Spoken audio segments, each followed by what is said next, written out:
Assalamualaikum warahmatullahi wabarakatuh. Perkenalkan, nama saya Farid Zubaidillah dari kelas manajemen 5D.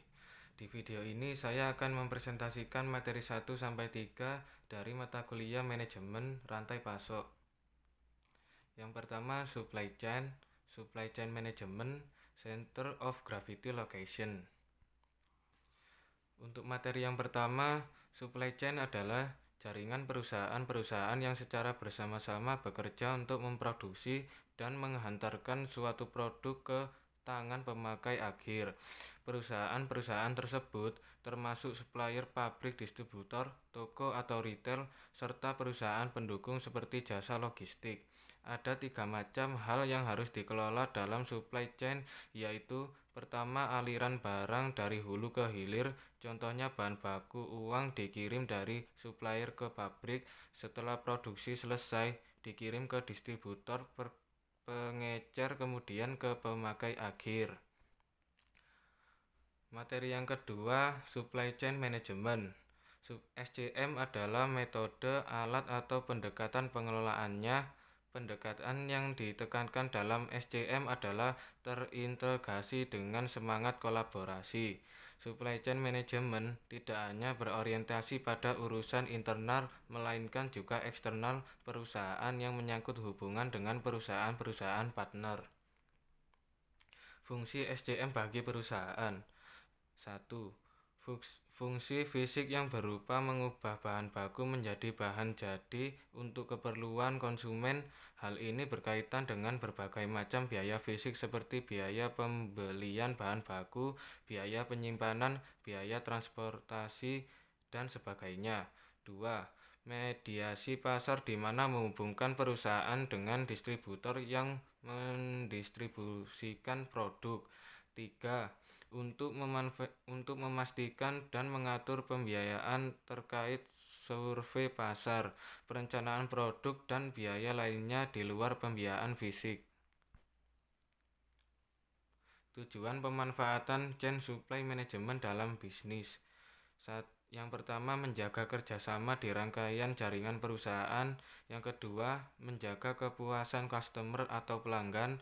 Yang ketiga, pencapaian efisiensi biaya di seluruh sistem dan tahapan. Yang keempat, memenangkan persaingan pasar. Center of gravity location. Salah satu keputusan yang paling penting yang dibuat oleh perusahaan adalah di mana akan menempatkan kegiatan operasional mereka. Maka, keputusan yang harus diambil selanjutnya oleh manajer operasional adalah strategi lokasi. Pilihan-pilihan yang ada dalam lokasi meliputi 1. Tidak pindah, tetapi meluaskan fasilitas yang ada.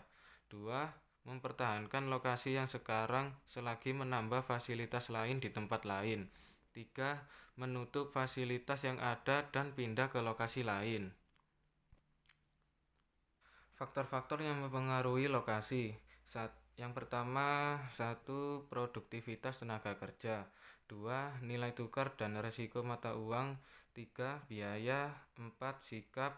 5. Kedekatan dengan pasar. 6. Kedekatan dengan supplier. 7. Kedekatan dengan pesaing atau clustering. Metode penentuan lokasi. Yang pertama, location factor rating adalah sebuah penentuan lokal yang mementingkan adanya objektivitas dalam proses mengenali biaya yang sulit untuk dievaluasi.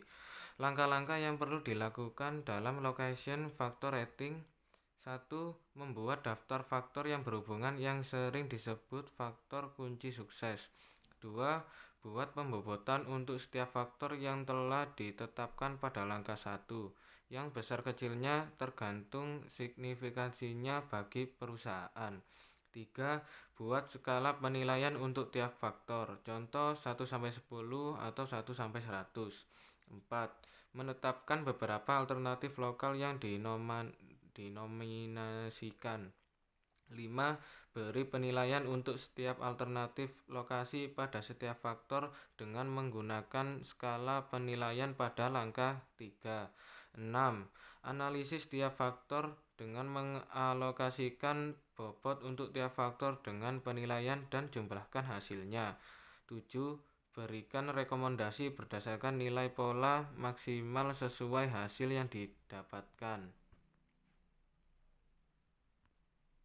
Untuk yang kedua, Center of Gravity Techniques merupakan sebuah teknik matematis yang digunakan untuk menemukan lokasi yang paling baik untuk suatu titik distribusi tunggal yang melayani beberapa toko atau daerah. Metode ini memperhitungkan jarak lokasi pasar, jumlah barang yang dikirim, dan biaya pengiriman. Langkah menggunakan Center of Gravity Technique. Yang ke-1, tetapkan jumlah barang yang dikirim dari lokasi ke gudang distribusi atau yang akan dicari lokasinya tiap periode tertentu. 2. Buka peta, tentukan suatu tempat sebagai titik origin. 3. Tempatkan lokasi-lokasi pasar yang dimiliki perusahaan pada suatu sistem koordinat dengan titik origin sebagai dasar. 4. Tentukan koordinat gudang distribusi dengan rumus. Untuk rumusnya bisa dilihat dari gambar ini.